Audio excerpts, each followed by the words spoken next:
Greetings all, and welcome to another session here of Tuzi Talks. Today we're going to continue our discussions of language assessment. In particular, we're going to be looking at standards-based assessment. Now, in the last video that we were watching, it was talking about some of the principles that are involved in developing an assessment. And interestingly enough, developing a standards-based assessment uses the same kinds of principles, only it's on a broader base. Earlier when I had talked about setting up a standard, setting up guidelines for everything, what's happening now is that in their standards-based system, there's a standard that's set by some large entity, like a large organization or a country or a state, and that standard is then used to influence everything else, including the development of an assessment based off of those standards. And so that's what we're going to be focusing on today, a standards-based assessment. We'll talk about the role of the standard. We'll talk about designing English language standards, which has also been done. We'll also talk about some of the consequences and some of the critical analysis of the use of language testing. Let's begin by looking at the role of standards. As I mentioned before, when you go out and you go to decide to create your own assessment, you develop a list of objectives and a list of items that are going to match up to those objectives. You're essentially creating a standard for that particular test. If you're going to create a curriculum, you're going to do something similar as well. You'll develop a list of courses that you have to do, and you'll go through and do a scope and sequence of all the elements that you want covered. What's done here with a standard is that it's done on a grand scale. Standards assessments have a long and research-based history. There's a lot of research and development involved in this. Obviously, you have big players, companies like ETS, which is they develop and do a lot of tests for schools, universities, companies all over the place. And so they do a lot of research in these areas. So there's a lot of research supporting these types of tests. They're founded on standard objectives or performance. And when I say standard objectives, objectives that are going to be used in a variety of places, in a variety of settings, or performances, a variety of places and settings. And so that's a good thing that it's founded on that. The standard serves as guidelines for curriculum development. Now, this is where I find a little bit interesting. As a language teacher, as a language curriculum developer, I typically want to walk into a situation and do a needs analysis. What does the program currently have? What do the students already know? What can the teachers do? And where do we want to go to? So I've got the beginning here and the end here, and I try to work my way up to the top to where that end point is. I do a needs analysis so I can find out that information. These ideas are now being taken away from me in a sense because now I have a standard that's just been given to me and I have to meet that standard. Now I still may need to do a needs analysis to find out where are my students, where is the program now, maybe is it higher, is it lower, and what do I need to do to get to that standard. But they've taken part of that job away from a curriculum developer because they've set a standard. So the standard is a guideline for many people to develop a curriculum. Here's my end game. This is what my students need to be able to do by the time they're done, and now I can move up after I find out where they are. And that can be a good thing, and it can be not a good thing. But the standards are there. Many schools have acquired or adopted those standards, and now they're required. And so if you're going to be developing something and they have a standard, that part of the game is over. That's what you have to reach. The standards were usually in the United States done at the state level. In other words, educational jurisdiction belonged to the state, belonged to Ohio, belonged to Kansas or Texas. It did not belong to the federal government. However, since the No Child Left Behind Act, which was a federal law, and since the Common Core, which is working in conjunction with a variety of states, there is greater emphasis on not necessarily the state deciding, but the federal or a conglomerate of states that are working to develop standards that will impact second language teaching in all the states. There are also separate organizations that have created educational standards. But up until No Child Left Behind, it was primarily a standard that was adopted by the state, whether they created their own or they acquired somebody else's. Educational jurisdiction in other countries often belongs to that particular state. The state will decide what the rules and regulations are. And so, for example, it would be like the Ministry of Education or the Common European Framework Reference. Those are organizations that have decided this is what the rules are going to be. So you can see that standards are set in a fairly large arena. Me doing my own school, setting up my own curriculum is a much smaller arena where I will be able to go and establish the needs and the objectives. These standards are done at a much broader scale. Not that there's anything wrong with that. I mean, that's okay to have that. The role of standards. TESOL has developed ESL standards for education. And you can go to the TESOL website and see the standards that they have. And you see that the standards have goals for social as well as academic language development. And so they're trying to get a whole language approach when they developed these standards. There have been several states that have adopted these standards. Several states in the U.S. that said, we're gonna take these, since you guys are the language teaching experts, we're gonna acquire these. As I said before, designing a language standard requires hours of research, hours of planning and review and training. So the development of a standard is usually done high up because it's such a large endeavor. It's generally not something done at a school. It's a bigger endeavor. Some places where standards have been developed. One is WIDA, the World-Class Instructional Design and Assessment Organization.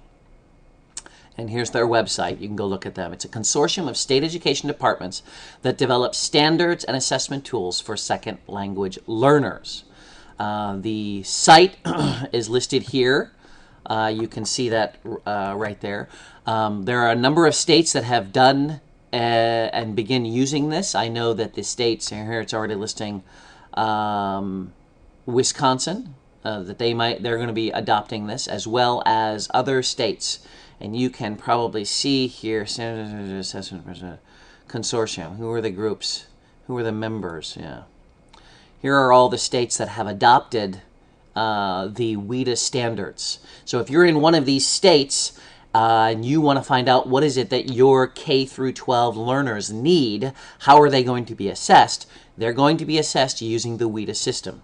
Now, here in New York, you'll see that they are not adopting this standard. They have developed their own standard or a different standard, and so they've not come into this system yet. The WIDA standard will assess users, they'll assess the students when they come in the door, and they will also tell you as parents or you as teachers what it is that your students are going to need. You can go to their download library here, and you can come here and you can look for the standards that they have. And so we can look at, for example, the applied standards, and we can see what those standards are and can see all the information about them. So, for example, if we come over here, we can look at some of these standards. This is a second grade standard. You can notice here that they have 6 levels. They have beginning, right? They call entering, emerging, developing, expanding, bridging, and then reaching. So they basically have 6 levels, and for each level they have a number of descriptions for all the areas that need to be covered. So here are some example of language features. They do linguistic complexity, they do language forms, and they do language vocabulary at the different levels. They have standards all set out for the schools that are using these. And so again, as we mentioned before, all of this is done for us, and so we don't have to worry about the standards that we have to set. Those standards are already set. We as language teachers now need to figure out how to get to that particular element. And they also have tests that they give to their students. So if you're working in a school that uses the WIDA system, you'll know that you can get this information from here and use the information that they have here. If you live overseas in a different country and you want to adopt these standards, you can come here and get them. They are available. They're a free standard. Again, this whole consortium is a group of state education departments that have come together to create this standard. And so because there are many states that are involved here, you can take this. It's freely available. You can take it and appropriate it into a program that you might be using overseas. I'm not even sure. You may also even decide that you can become a member. So that's the WIDA class. That's the WIDA standard, and that's an ESL standard. There's also the I don't know how to say this, CASAS, the Comprehensive Adult Student Assessment System. And this is designed more for people who are interested in getting language development, but they're not planning on going into academic life. So they're going to learn language function skills, they're going to learn higher order thinking skills, but they're not going to be going into academic life. So people who are interested in those types of things can come to the CASAS webpage. And again, here it is listed. They can come here and they can get information and training about what those standards are. Here we are. And you can come in and you can look and see all the elements that they're going to be using. And you can see what their standards are. And by doing this, you'll be able to use this. And again, this is for non-academic systems. Okay, so this is CASA. So this in the TOEFL world, the TOEFL is designed for people who are planning on going to get academic background. The TOEIC is more for business related. And so CASAS would be more designed for people who are going to go leave school or they want to study language so they can work at a company. They're more designed for the average daily conversation, daily communication. They're not doing specialized work in writing or specialized work in using academic language. So it's a different set of standards that are involved. And you can go to that site and look at the same thing again. Finally, there's the Secretary's Commission on Achieving Necessary Skills, or SCANS, and it is similar to CASAS, but it originates at the federal level. And again, this is another set of standards. You can go and look up the SCANS, and this is just a website that's related to it, and the actual site, I believe, is here. And this is the Secretary's Commission on Achieving Necessary Skills, the final report, and you can find out all of the skills that they're going to be working on. Again, this is for people who are not going to be involved in academic work, but they still have a standard so that they can work toward that standard and be ready for the non-academic English environment that they're going to be in. So there are a number of standards out there.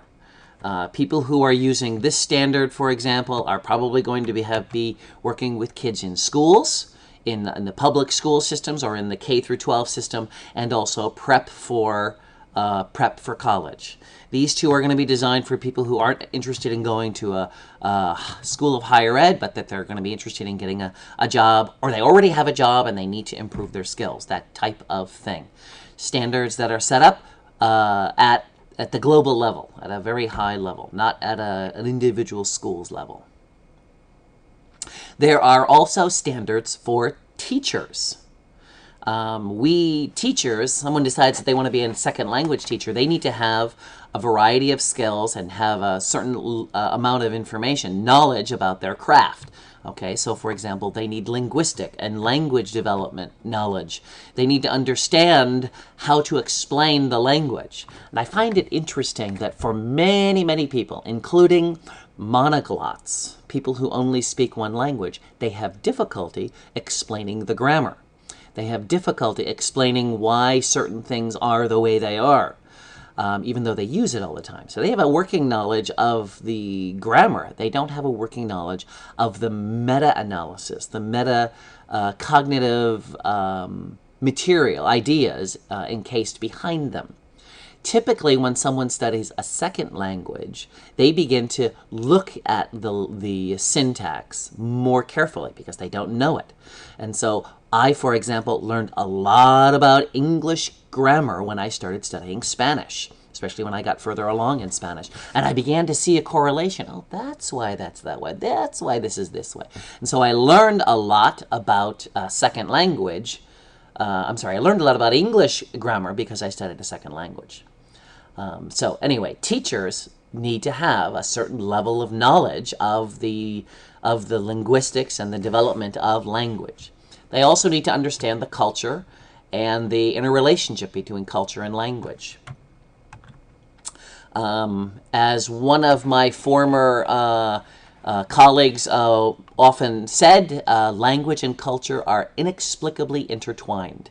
They are connected in such a way that they cannot be separated. Anyone who's trying to teach language apart from culture is doing a disservice.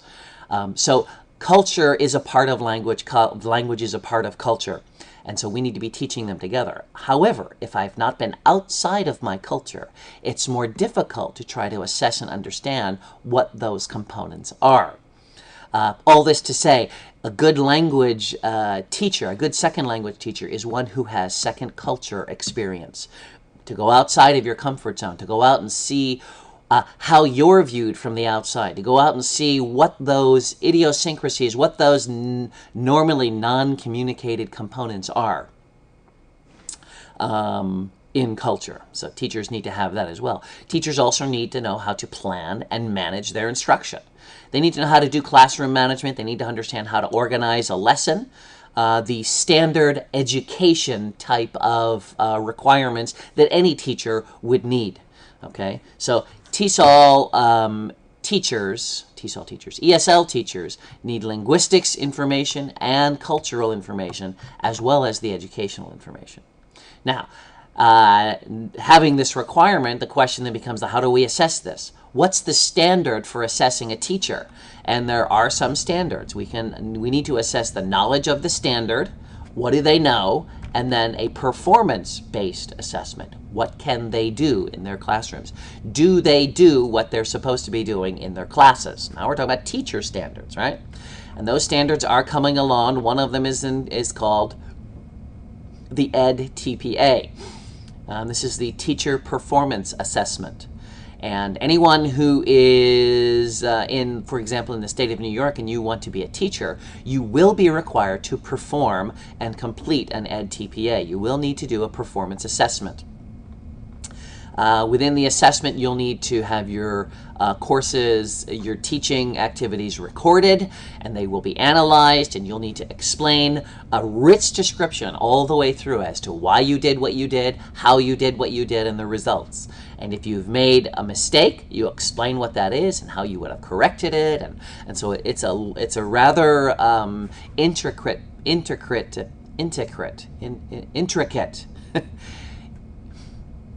It's a rather intricate process designed to make sure that you are up to that particular standard. That's the EdTPA. Some consequences of standardized tests. There are a number of possible consequences of the tests. Of the standards. One is that standardized tests can have negative consequences, and we've already talked about them before, as far as guessing and cheating and not being able to provide for the people who are minorities within that particular standard. The standardized test can also limit the curriculum to satisfy the test. Testing to the test. And I can guarantee you that that's done, that you have students who are studying only to pass the test, that you have teachers who are not teaching their curriculum, they're honing their curriculum in so that the only thing that's really being taught is the information to pass the test. Passing the test becomes the focus instead of actual learning. It can encourage schools to avoid accepting unsuccessful students. In the United States, with regard to No Child Left Behind, there is benefit, there is reward and punishment for the types of scores that your students receive. And if your students are doing well, you're benefited with probably more money for your programs. If you're not, you get punished. And so as a result, rather than doing better, trying to encourage teachers to do better, some schools simply don't accept or remedialize students so that they don't get punished. There have also been reports where teachers have gone around and actually given answers away to the students so that they get the money. And so that's a problem. There are schools that I know of that will have a higher standard for even accepting a student because they want to make sure that the students that come in are students who succeed and not students who need an inordinate amount of assistance to get through the process. So they may be encouraging dumping of students that are not ready or who need extra help. Can also encourage schools and students to cheat, as I have already explained, and it can have a negative impact on the hardworking. Students who are working very hard and they find that they're already ready to pass the test, now they're bored. But the school's not going to focus on anything else because they're focused on getting everybody ready for the test. And so that could be a negative impact on them. Again, this is also consequential validity. Additionally, standardized tests obviously can have a positive consequence because, first of all, they're going to show students, if there's good feedback, what was good, what was bad, where in the standard that they need help. So, I mean, there's going to be a positive impact there. It's also going to be a little bit more reliable because everybody's taking the same test. Everybody's doing the same thing. And so we can be pretty assured that the tests that are being given are reliable. They may not be necessarily as valid, although typically standardized tests tend to be practical, reliable, and valid. There is issues with regard to cultural differences, and so some of the backgrounds of students may not be as well equipped as others. But that's probably only in a minor group. Standardized tests also are reliably used to predict which students will succeed in higher education. And that's one of the reasons for the SAT, that's one of the reasons for the TOEFL. They're trying to identify which students will have a greater probability of succeeding in college life. And that's one of the main reasons why schools use these types of standardized tests. Not necessarily trying to find out how well you're doing, but will you be able to survive first-year college? And that's what the things like the SAT or the ACT or the TOEFL test is designed for. So there are positive aspects to these tests as well, but there can also be negative ones. In truth, as I look at the positives and the negatives, a lot of it really depends on the morality of those involved with the test.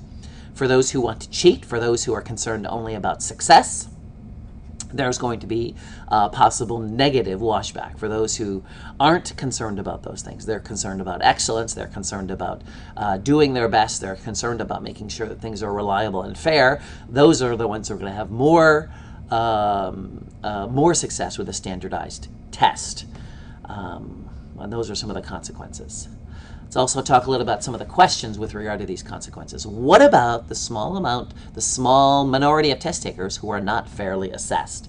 And what Brown means by this are those people who, for example, their culture is very different from the situation that they're taking this test in, and so they're not getting an accurate description of what they actually know.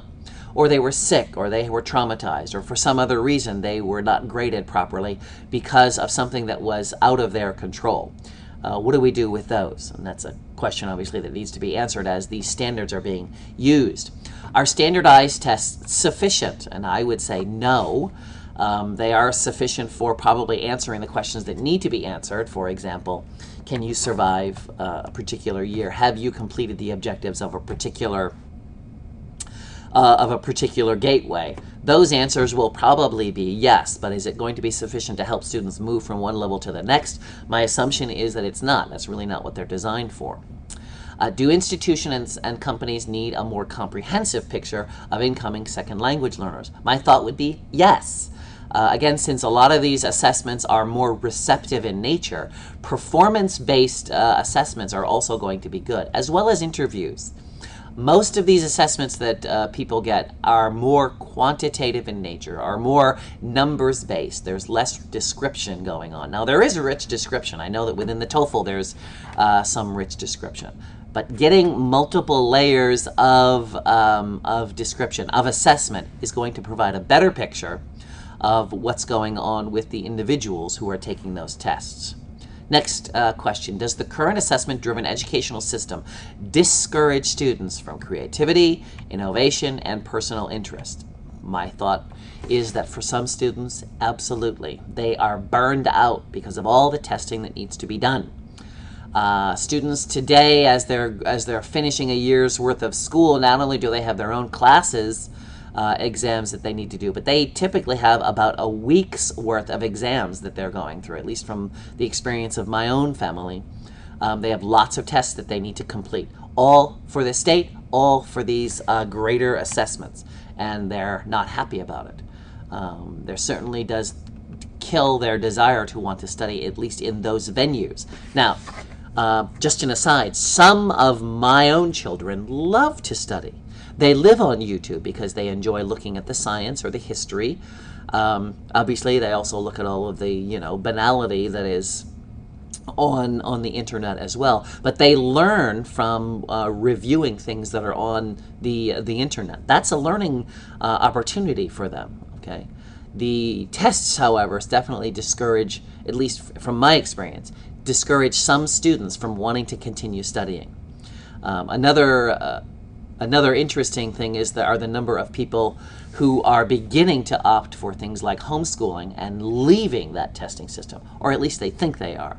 At least in some states, if you're doing homeschooling, you still have to take these tests, and there are private testing facilities where you can go and take those tests. But a lot of these assessment-driven things definitely has an impact on some students' creativity and personal interest. Do standardized tests promote an elitist cultural society and a lifestyle that seeks to maintain power, the power class? In other words, are we using these tests to keep out, the low people? Certainly there are some who will think that. Certainly there are some who won't. I do not believe, at least from my own perspective, that that's the purpose. They're trying to maintain a standard. However, the unintended consequences may be that, as I mentioned earlier, unsuccessful students who are deemed to be a success risk, doesn't look like they're going to do well, they may be kicked out. They may not be allowed to go forward because of it. Now, is that deliberate? I don't know that it's deliberate. Keeping a standard is deliberate. Whether that's elitist or not, I do not know. So standards always have existed. And if we don't have standards, I'm assuming we're going to have issues. But at the same time, helping those that need a little extra help to get into the door may also be an issue. Now, in the United States, I do know that there are many schools throughout the country that have greatly expanded their developmental learning courses for those students who still need help to get in to the regular academic courses. So as I look at this question, I think, well, those people may exist, but I think in the long run, most of those people are not the ones that are developing these standards. And speaking of helping out these students, we ought to make sure that our tests have test bias. Test developers can unknowingly include bias in a test. Test bias can include a language that is geared toward a specific group of people, or race, or culture, or gender, or learning styles. And so test bias is when the test is designed in such a way to help one group of people more so than another. So when we talk about learning styles, for example, we talk about multiple intelligencies and how some students are better at learning things that are abstract, whereas another group of students are more kinesthetic, or some learners are better oral, some are better visual. And so how do we devise a test that kind of meets all those needs? In truth, we'll never be able to get to a happy medium where we're going to be able to provide for everyone. But it is something that we should consider as we're developing and or, in this case, using a standard. Test bias can hurt certain groups or individuals taking the test and thereby making it unfair. And it may be unfair, but I don't know that there's many things that can be done about it. Now, I do know that people with a visual impairment or oral impairment, there are possibilities to provide extra time or to provide a reader for people so that they can take these tests. And so there are ways to circumvent some of these biases, but some of them can't be done simply because of the number of people who are taking the tests, number of people who are involved in using the standard. Finally, make sure that you provide multiple layers of assessment to try to obviate test bias. Embrace local assessments too. So the standardized tests are good, great, practical, reliable, but they may include some test bias. So include within it, within your overall assessment, include other forms of assessment. I had a friend that I worked with when I was in Japan who was, well, when I met him, he was